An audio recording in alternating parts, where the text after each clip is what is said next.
சமீபத்தில் ரொம்ப ட்ரெண்டாக போயிட்டுருக்கு அப்படிங்கிறது வீக்கெண்ட் பிரச்சாரம் தான். சனிக்கிழமை பிரச்சாரம் பண்ணுறோம் போகிற அப்படின்னு விஜய் சொல்லியிருக்கிறது தான். அரசியலில் எந்த அளவுக்கு எதிர்பார்ப்பை ஏற்படுத்தி இருந்தாரோ அதே அளவுக்கு விமர்சனத்தையும் பெற்று வருகிறார் தமிழக வெற்றி கழகத்தினுடைய தலைவரும் நடிகருமான விஜய். சனிக்கிழமைகளில் தேர்தல் பிரச்சாரங்கள் நடக்கும் அப்படிங்கிற வகையில் அவருடைய தேர்தல் பிரச்சார பயணம் அப்படிங்கிறது திட்டமிடப்பட்டிருக்கிறது. இது சோசியல் மீடியாக்களில் பலரும் பலவிதமான விமர்சன கருத்துக்களையும் சொல்லிட்டு வராங்க. பொதுவாக என்ன சொன்னாங்க, இதுக்கு முன்னாடி ஒர்க் ஃப்ரம் ஹோம் பண்ணிட்டு இருக்காரு அப்படின்றாங்க. இப்போது கொஞ்சம் அப்டேட் ஆகிருக்காரு. ஒர்க் ஃப்ரம் ஹோமில் இருந்து வீக்கெண்ட் அரசியல்வாதி அப்படிங்கிற அளவுக்கு அப்டேட் ஆகிருக்காரு விஜய் அப்படிங்கிற மாதிரியும் விமர்சனங்கள் முன்வைக்கப்பட்டு வருது. தமிழக அரசியல் களம் அப்படின்னு நம்ம பார்த்தோம்னா நடிகர்கள் அப்படின்னு எடுத்துக்கும் போது எம்ஜிஆர் ஜெயலலிதாவுக்கு பிறகு நிறைய நடிகர்கள் முதலமைச்சராகணும் அப்படிங்கிற கனவோட கட்சி தொடங்கினாங்க.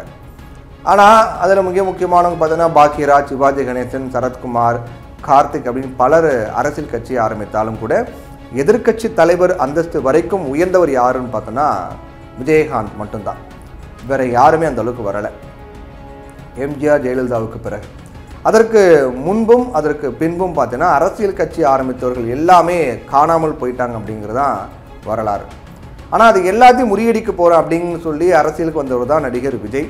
ரஜினிகாந்த் கட்சி ஆரம்பிக்கிறேன் அப்படின்னு சொல்லி கடைசியில் ஆரம்பிக்கல அப்படின்னு சொல்லி விட்ட நிலையில் அரசியலுக்கு வரேன் அப்படின்னு சொல்லி விஜய் அரசியல் கட்சி தொடங்கி பரபரப்பாக அவருடைய கட்சியின் பெயர் அப்படிங்கிறது பேசப்பட்டு வருது.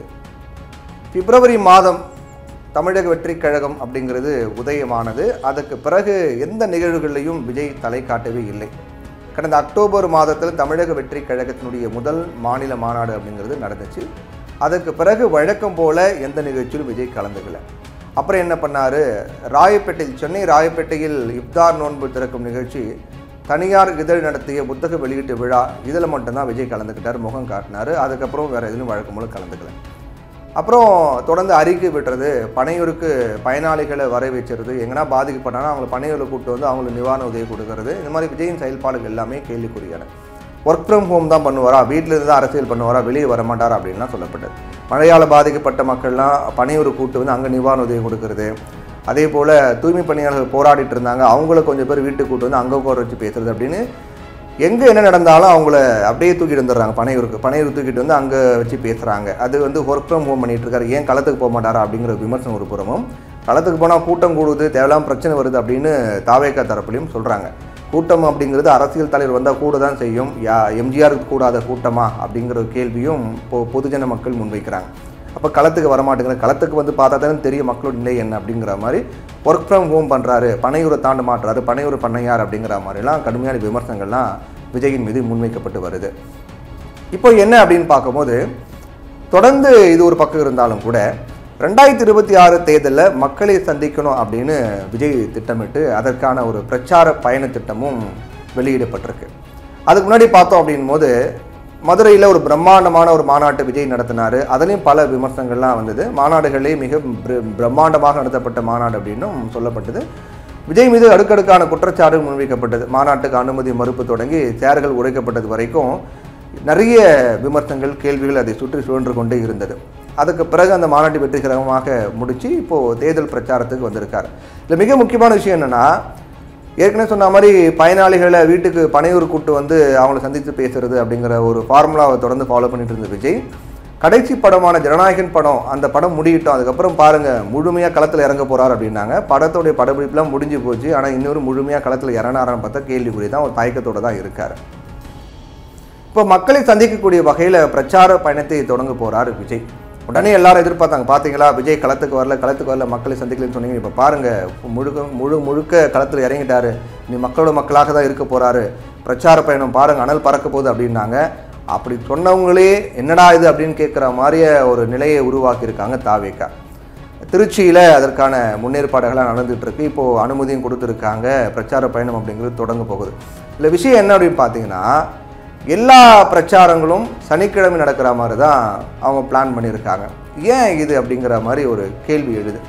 இப்போ திருச்சி முதல் மதுரை வரை விஜய் சுற்றுப்பயணம் மேற்கொள்ள இருக்கக்கூடிய நிலையில் அதற்கான தேதி வாரியாக எந்தெந்த தேதியில் எப்போ பிரச்சாரம் அப்படின்னு சொல்லியிருக்காங்க. தேதி என்ன, எல்லாமே சனிக்கிழமை மட்டும் தான். அதில் ஒரே ஒரு விதிவிலக்க ஒரு நாள் மட்டும் சண்டே ஆஃபராக, இது என்னன்னு தெரியல, சண்டே ஒரு நாள் மட்டும் நடக்குது. மற்ற எல்லா பிரச்சார பயணமும் சனிக்கிழமை தான். சனிக்கிழமை முழுக்க பிரச்சாரம் பண்ண போகிறாரு, வீக் டேஸ்லாம் என்ன பண்ணுவார் அப்படிங்கிற கேள்வி வருது. ஜனநாயகன் படம் தான் கடைசி படம் நடிக்க போகிறேன், அந்த படம் முடிஞ்ச பிறகு முழு நேர அரசியல் அப்படின்றாரு. ஒரு படப்பிடிப்பு நடக்குது அப்படின்னா அந்த படப்பிடிப்புக்கு வாரத்துக்கு ஒரு நாள் தான் போவாரா? சனிக்கிழமை நான் ஷூட்டிங் வர அப்படின்னு போவாரா? போக மாட்டார். ஷெட்யூல் படி அந்த படத்துக்கான படப்பிடிப்பு டெய்லி போய் கலந்துப்பார். அவருக்கு டைம் இருக்குது, அந்த அவருடைய ஷெட்யூல் படி படப்பிடிப்பு அப்படின்னு வரும்போது டெய்லி கலந்துப்பார். அப்போது அதுதான் ஃபுல் டைம். அப்போது இப்போ ஃபுல் டைம் அரசியல் வந்துட்டேன், படத்தோட படப்பிடிப்பு முடிஞ்சிருக்கு, இனி ஃபுல் டைம் அரசியல் அப்படின்னு சொன்னார். ஃபுல் டைம் அரசியல் என்ன பண்ணோம்? 24 மணி நேரமும் அரசியல் செய்யணும், மக்களுக்காக மக்களோட மக்களாக இருக்கணும், மக்களை சந்திக்கணும், அரசியல் பற்றி நிறைய பேசணும். ஆனால் இப்போ என்ன பண்ணியிருக்காரு? வாரத்துக்கு ஒரு நாள் மட்டும் தான் பிரச்சாரம், சனிக்கிழமை பிரச்சாரம் அப்படிங்கிறாரு. படத்துக்கு படப்பிடிப்புக்கு போனோன்னா வாரம் முழுக்க போகிறாரு, அரசியலுக்கு வரணும் அப்படின்னா வாரத்தில் ஒரு நாள் மட்டும் தான் வருவேன், மக்களை சந்திப்பேன் அப்படிங்கிறாரு. இதுதான் மிகப்பெரிய கேள்வி எழுப்பியிருக்கு. ஏன் சனிக்கிழமை வருவார்? படங்கள் பொதுவாக திரைப்படங்கள் தமிழ்நாட்டில் பார்த்தா வெள்ளிக்கிழமை ரிலீஸ் ஆகும், சனி ஞாயிறு வீக்கெண்டு சண்டே டைம் லீவு எல்லாருமே படத்தை பார்ப்பாங்க தொடர்ந்து அப்படின்னு. அந்த மாதிரி சினிமா பாணியிலே எல்லாமே இருக்குது அப்படிங்கிற மாதிரி தான் சொல்லப்பட்டு வருது. வெள்ளிக்கிழமை படம் ரிலீஸ் ஆகும், சனிக்கிழமை விஜய் ஷூட்டிங்கு, விஜய் அரசியல் பிரச்சாரம் அப்படின்னு போகிறாரு அப்படிங்கிற மாதிரி சொல்லப்பட்டு வருது. இப்போ தாவேக்காதுக்கு என்ன சொல்கிறாங்க அப்படின்னா, சனிக்கிழமை போகும்போது எல்லாரும் வீட்டில் இருப்பாங்க, விடுமுறை நாள் அப்படின்னு, அதனால் மக்களை எளிதாக சந்திக்க முடியும், அணுக முடியும் அப்படின்னு சொல்கிறாங்க. அப்போ எல்லாரும் வீட்டில் இருப்பாங்க, மக்களை சந்திக்கிறதுக்காக தான் சனிக்கிழமை அப்படின்னா நீங்கள் ஞாயிற்றுக்கிழமை போகலாமே, ஞாயிற்றுக்கிழமை இன்னும் எல்லாரும் வீட்டில் இருப்பாங்க இல்லையா, ஏன் சனிக்கிழமை போகிறீங்க அப்படின்னு இன்னொரு கேள்வியும் வைக்கிறாங்க. இப்போது இன்னொரு விஷயம் என்னென்னா, நாங்கள் எங்களுக்கு அனுமதி கொடுக்கல, நிறைய நெருக்கடி கொடுக்குறாங்க அப்படின்ற ஒரு விமர்சனம் அவங்க வைக்கிறாங்க. அது பொதுவான விமர்சனமாக என்ன வைக்கப்படுது அப்படின்னா, அவர் கேட்கக்கூடிய இடங்கள் எல்லாமே திருச்சியில் மிக முக்கியமான மத்திய பகுதியில் இருக்கக்கூடிய இடங்கள் எல்லாமே அதிகமான மக்கள் கூடக்கூடிய இடங்கள். அந்த இடத்துல ஏதோ ஒரு மீட்டிங் நடந்துச்சு அப்படின்னா அதில் ஒட்டுமொத்தமாக ஸ்தம்பிக்கக்கூடிய நிலை ஏற்படும். எந்த கட்சியும் அந்த மாதிரிலாம் நடத்தலை, அந்த குறிப்பிட்ட சில இடங்கள் நடத்தலை அப்படிங்கிற மாதிரியும் சொல்லப்படுது. மாநாடு நடத்தணும் இல்லை மக்கள் சந்திப்பு நடத்தணும் அப்படின்னா நிறைய இடங்கள் இருக்குது. திருச்சிக்கு வெளிப்பகுதியில் நிறைய இடங்கள் இருக்குது, ஹைவேல நிறைய இடங்கள் இருக்காங்களா, நடத்தலாமே, அங்கே கூட்டம் வர மாட்டாங்களா, வருவாங்களா, மக்கள் சந்தித்து தானே போகிறாரு, அவர் பேசுறது மக்களை போய் சென்று சேராதா என்ன அப்படிங்கிற ஒரு விமர்சனமும் இந்த பக்கம் வைக்கிறாங்க.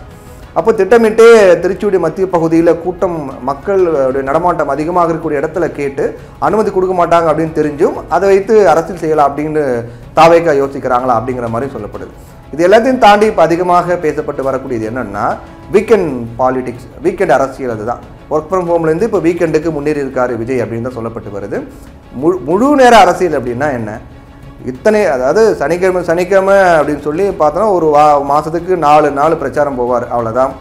அப்போ மாதம் முழுக்க போனால் அவர் ஒட்டுமொத்தமாக போகக்கூடிய அந்த டே வந்து ஷார்ட் ஆகிக்கலாம் இல்லையா? இப்போ 2 மாதம் 3 மாதம் போகிறாரு அப்படின்னா அதில் ஒரே மாதத்தில் முடிச்சுட்டு இன்னும் அடுத்த 2-3 மாதங்களில் இன்னும் மற்ற இடங்களுக்கெல்லாம் போகலாம் இல்லையா? இப்போ சனிக்கிழமை மட்டும் அரசியல் பிரச்சாரம் பண்ணிவிட்டு மற்ற வார நாட்கள் என்ன பண்ண போகிறாரு? படப்பிடிப்பும் இல்லை, முழு நேர அரசியல்னு சொன்னீங்க. முழு நேர அரசியல்னால் வாரத்துக்கு ஒரு நாள் வருது அரசியல் அப்படிங்கிற கேள்வி முன்வைக்கப்பட்டு வருது. இதெல்லாம் எதுக்காக செய்கிறாங்க, ஏன் செய்கிறாங்க அப்படிங்கிறத பொதுவான வைக்கக்கூடிய கேள்வியாக இருக்குது. எதுவாக இருந்தாலும் இது அரசியல் ரீதியாக தாவேக்கா ஒரு மிகப்பெரிய விளக்கமும் கொடுப்பாங்க. அவருடைய இந்த தேர்தல் பிரச்சாரம் பயணம் அப்படிங்கிறது திட்டமிட்டபடி நடைபெற இருக்கிறது. அது எப்படி எந்த அளவுக்கு தாக்கத்தை ஏற்படுத்த போகுது அப்படிங்கிறது நம்ம பொறுத்து இருந்தால் பார்க்கணும்.